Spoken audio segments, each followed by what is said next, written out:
Welcome. Today, I'm taking you into the world of the Institutional Order Finder Pro. I'll show you how to set up the tool and make the most of every feature. And of course, I've got some exclusive pro tips to take your trading to the next level.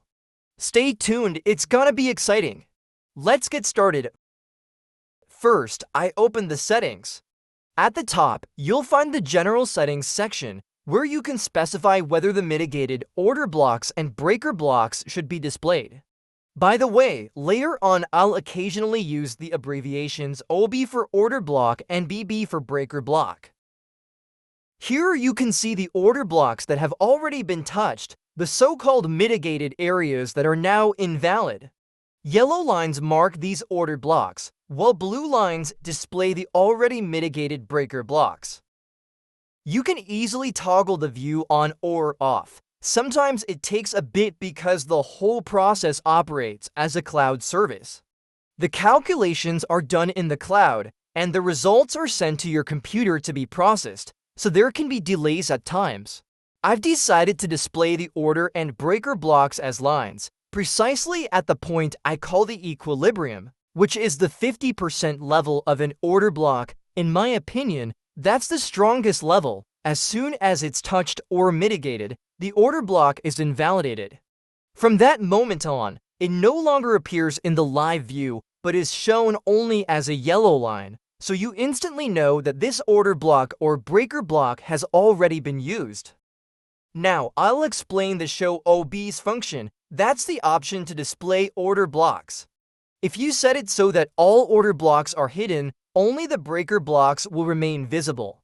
You'll see bullish breaker blocks in green and bearish ones in red. This way, you'll always have a clear overview. Next up is another option, the HQ breaker blocks. Here, we distinguish between partial hidden order blocks and hidden order blocks. With a hidden order block, the fair value gap spans the entire body, whereas with a partial hidden order block, only the equilibrium is affected by that gap. Alright, let's illustrate that quickly. Up here, you can see a single hidden order block on a 7-minute chart. And down below, within this small cluster, we have a partial hidden order block on a 13-minute chart that clearly shows the difference. The difference is quite clear. A hidden order block is displayed with a line that's twice as thick, 2 pixels instead of just 1.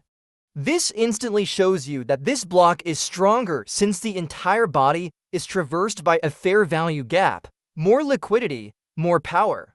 In comparison, the partial hidden order block is only 1 pixel wide, making it appear visually lighter. That's the visual cue indicating that the hidden order block carries more significance. Why can you disable the HQ breaker block option? Because it consumes a lot of performance, the differentiation isn't always necessary. Now the possible order blocks and breaker blocks come into play. The IOF Pro can display these even while they're still forming. Take a look at this example. Here you see a possible hidden order block on the 4-hour chart that's still developing. If the price reverses and shoots back up, this block might not be finalized. But it's exactly these kinds of structures that are crucial to monitor when trading.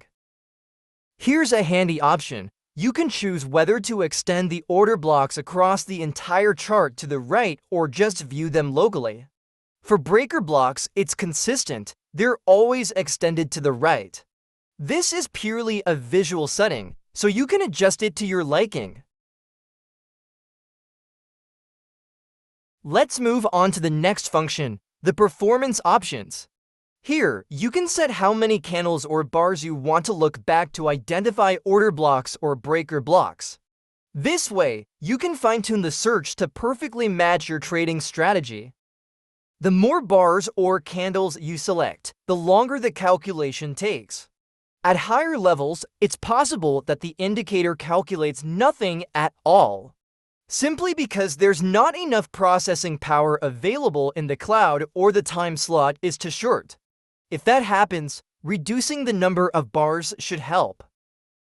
If you're analyzing daily charts, around 300 bars are usually sufficient to capture roughly a year of order blocks and breaker blocks that typically covers your needs.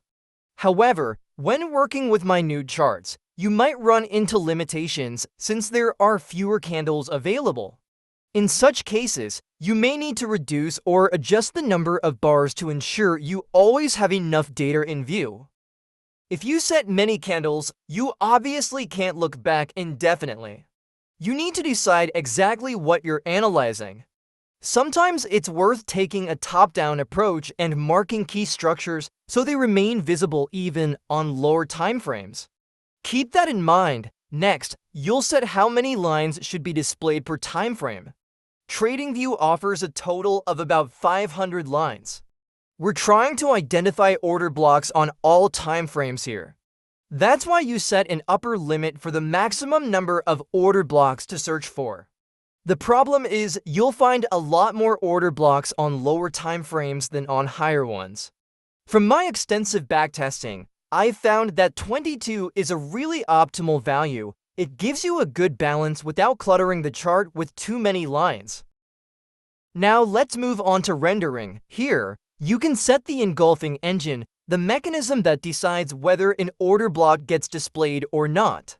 Let me show you briefly. If you choose a stricter variant, like hardcore, the number of displayed order blocks is significantly reduced. This brings more clarity to your chart, as only the truly relevant structures remain visible. Let me back up for a moment. The other engulfing methods fall somewhere in between.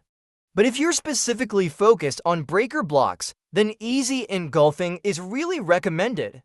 This ensures that even all the hidden levels are displayed, giving you a comprehensive overview of all the relevant structures in your chart.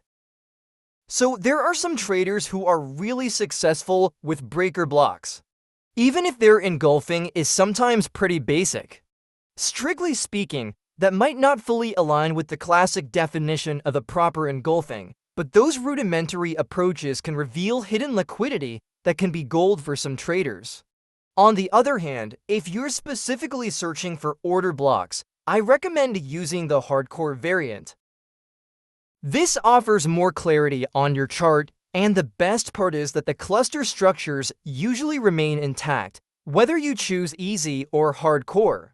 That way, you have the complete picture and can trade with precision. On the right side, you can also display where an engulfing has been detected, showing you exactly at which points. However, for performance reasons, I'd recommend leaving this option turned off to keep your chart running smoothly. Now let's move on to a really complex filter, the data filter. With this, you can choose from various methods: ADX, Rollinger Bands, candle size, dynamic volume, RSI, momentum, and even market sessions. For instance, if you select dynamic volume, the indicator will only display the order blocks that had particularly high volume at the time they were forming. This can really clean up your chart and narrow the display down to only the most relevant levels. I definitely recommend backtesting these settings with historical data.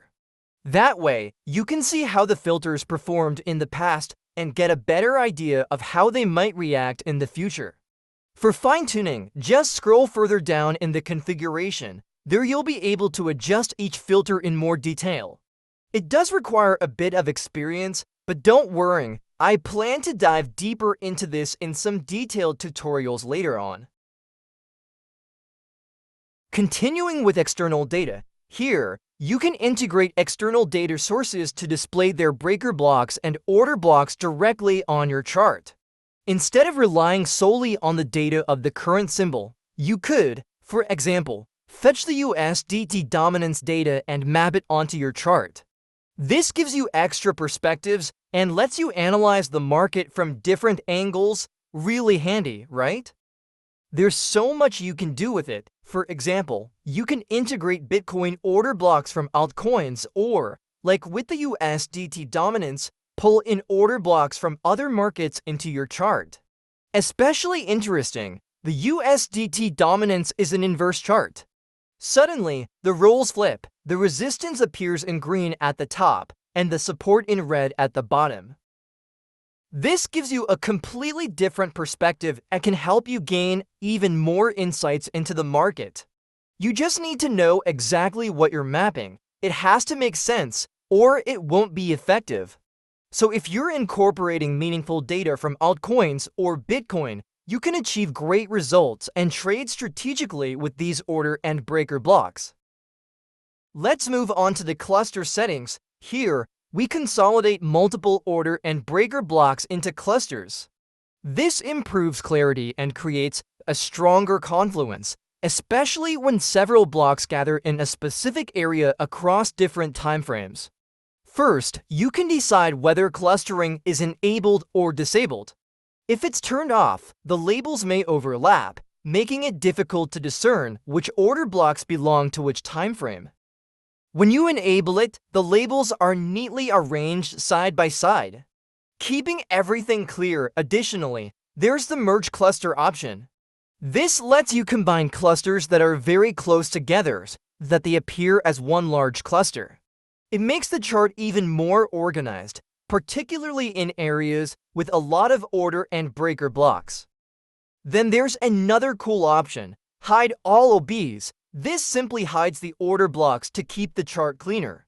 If you disable this option, you'll see that the breaker blocks and order blocks are extended as lines back to their origin.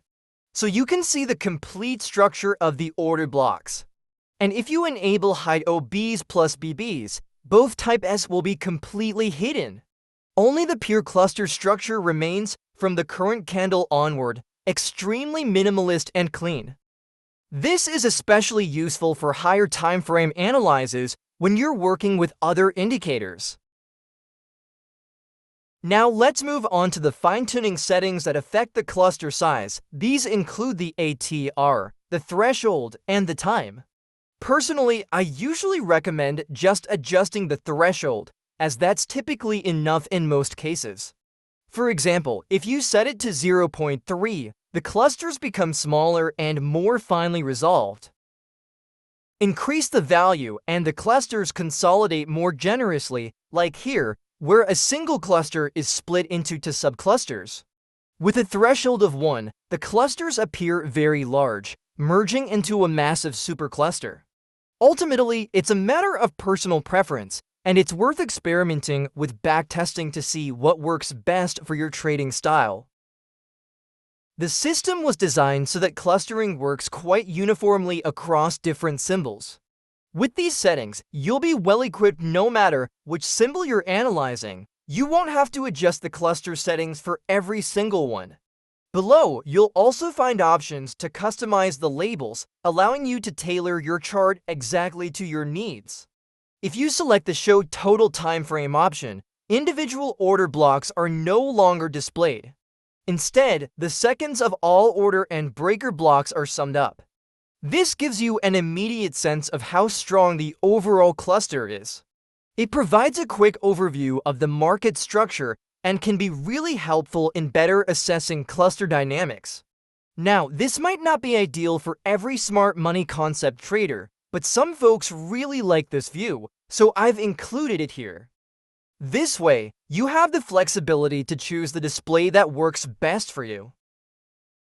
You can also display advanced statistics. Behind the label, you'll get a detailed breakdown of the clusters. You'll see the total number of order blocks, how many of them are bullish or bearish, and how many breaker blocks are included. It's important to note that the breaker blocks are categorized according to their original order block. At the very end, there's a label in square brackets. This ensures a unique assignment, especially for alerts. Really handy for keeping everything in check. If a block goes through multiple fair value gaps, it will keep flipping. That means a bearish order block that passes through a fair value gap becomes a bullish breaker block. If it then goes through another fair value gap, its direction flips back to bearish. Importantly, the indicator currently can't fully display these continuous flips, so keep that in mind. Here's another important setting. When there are a lot of clusters, it might happen that not all labels are displayed. I set the value down to 20, which indicates that more space is needed. In such cases, You should increase the value so that all clusters are properly labeled and you maintain a complete overview. Hey, this is purely a performance option. You can see that if the value is set to low, some elements might not show up, but once you increase the value, they reappear.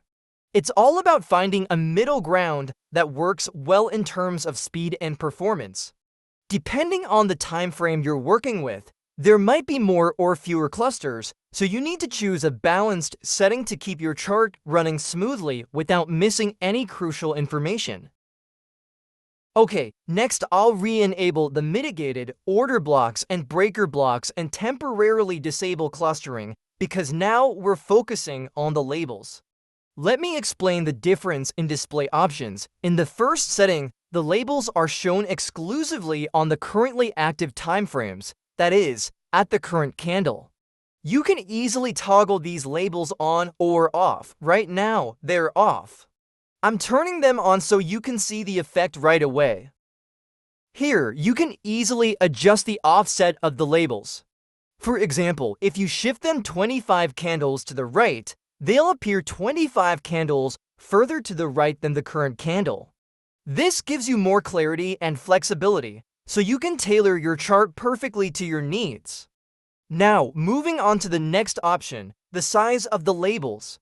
Here, you can set how large the labels should appear. If you'd prefer them a bit bigger, this is the right lever to adjust. I'm shifting them a little further to the right, as they might otherwise be too close to the current candle. This ensures that everything stays neat and easy to see, perfect for quickly reading your key information. Now, everything has shifted nicely to the right and the labels have gotten pretty large. I'll adjust them a bit so they don't dominate the view. Below, there's an option to set whether historical order blocks should be displayed along with their time frame. I'm turning that on now to highlight the difference. There's a little issue here due to the chosen offset. The historical order blocks are spread out everywhere, which makes it a bit harder to assign them correctly.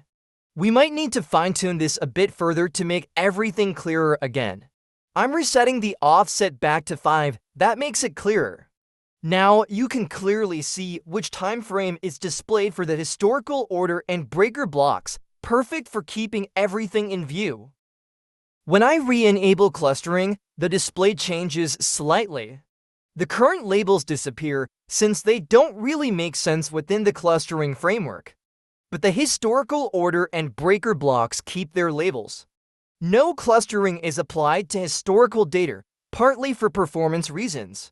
This view is often very useful if you want to maintain an overview. Okay, I'll turn off the display of historical timeframes again because it looks a bit chaotic otherwise. But here's what's coming. With the clusters, there's an additional option that gives you even more flexibility. I'll show you how this option works and how it can help you make your chart even clearer and tailored to your needs. You can also adjust the size of the labels here, which naturally affects how the clusters are displayed.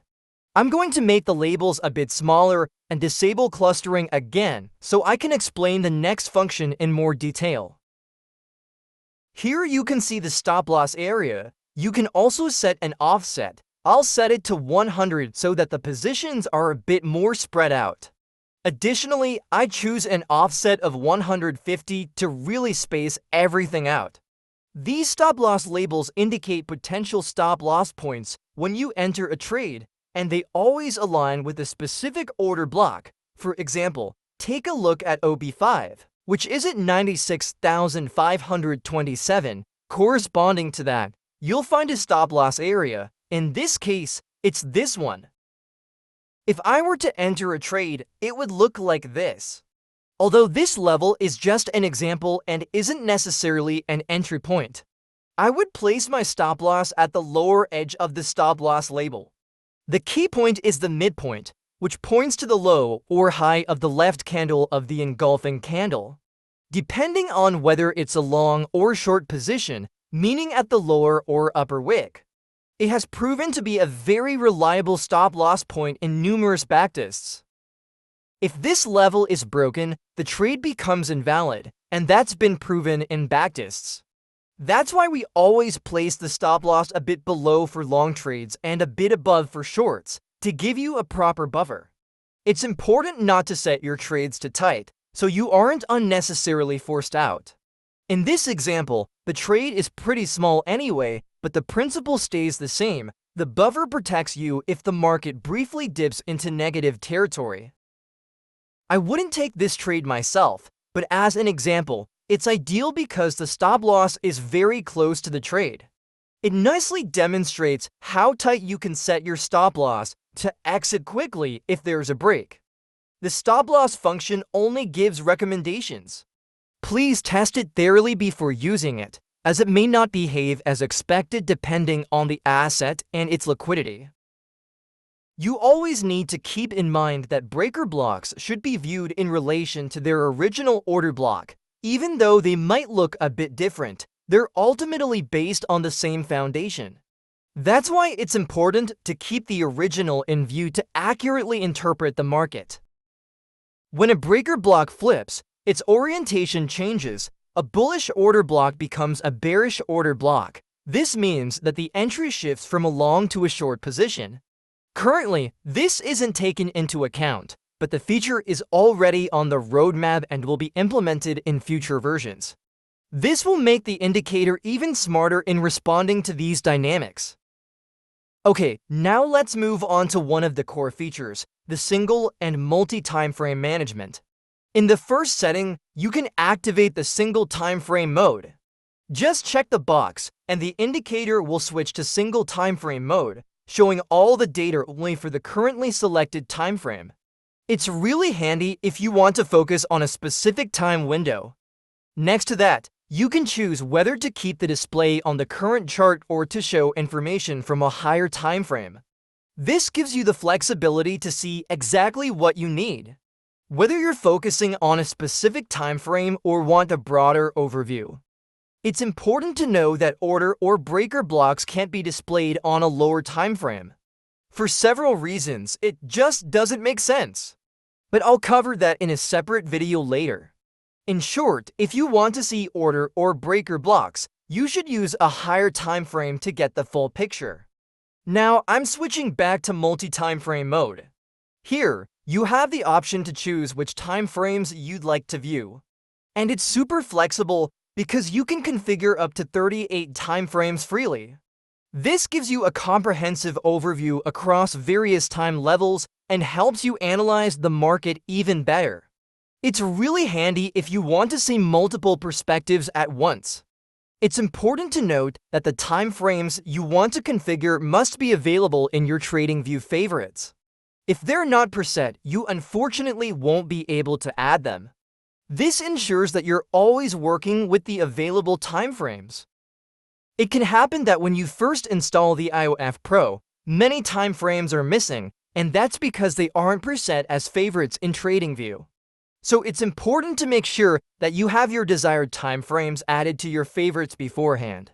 Otherwise, they won't show up in the indicator, and you'll have to add them first. It's a small but crucial step. Here's another option that allows you to color code the order blocks. This means that stronger colors indicate order blocks from higher time frames, while lighter colors represent structures from lower time frames.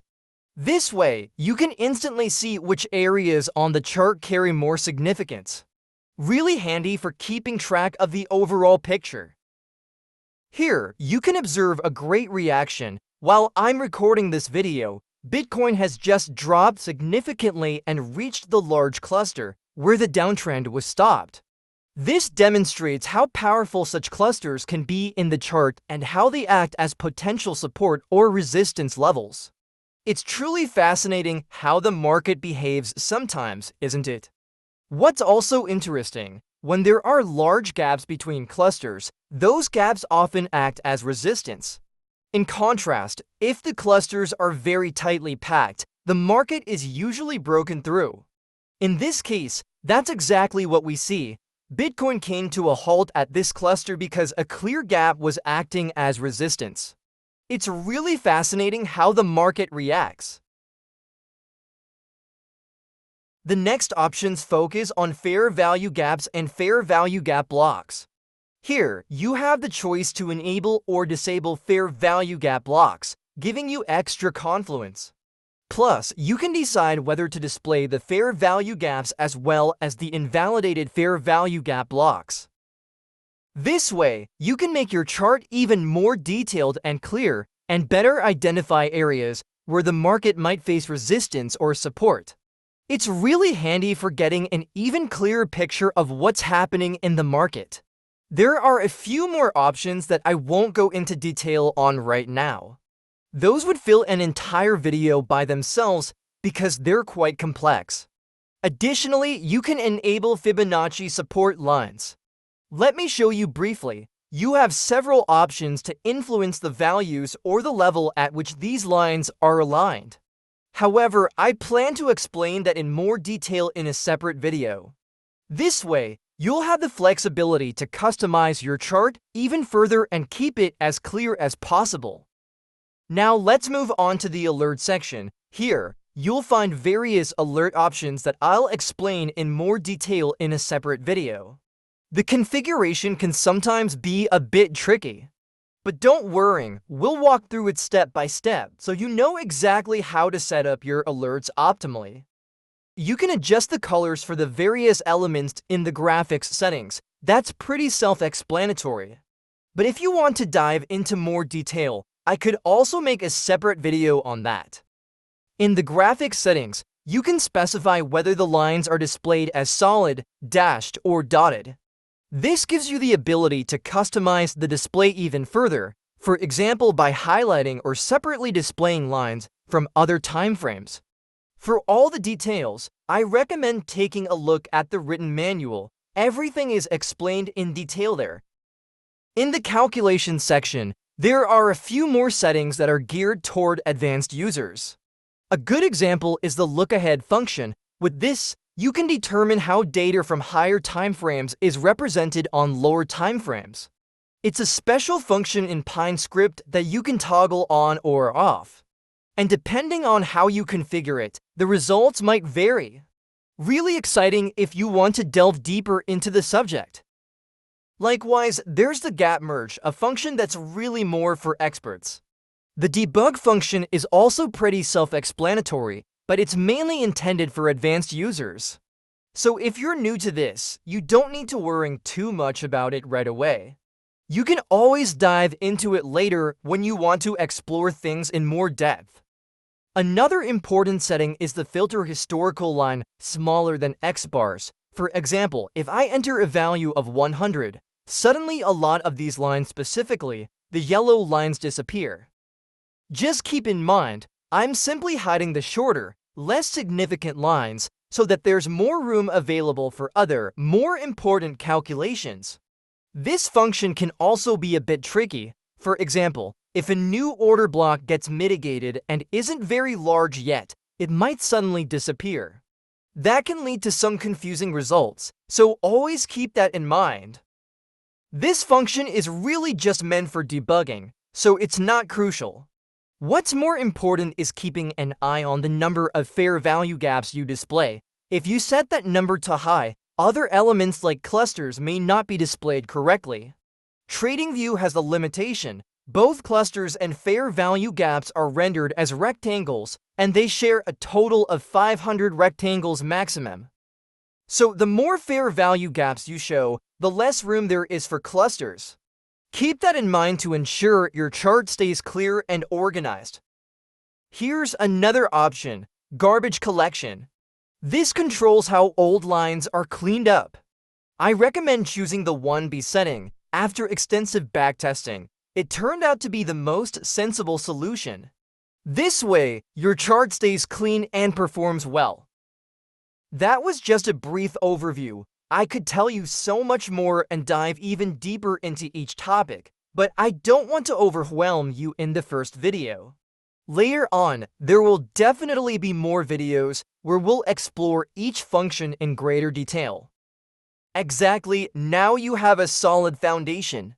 Once you're familiar with the settings, feel free to experiment with the IOF and see what works best for you. Often, the best way to truly understand how everything functions is by trying it out. Have fun! Alright, all the best and thanks for watching. Take care, see you next time, and bye.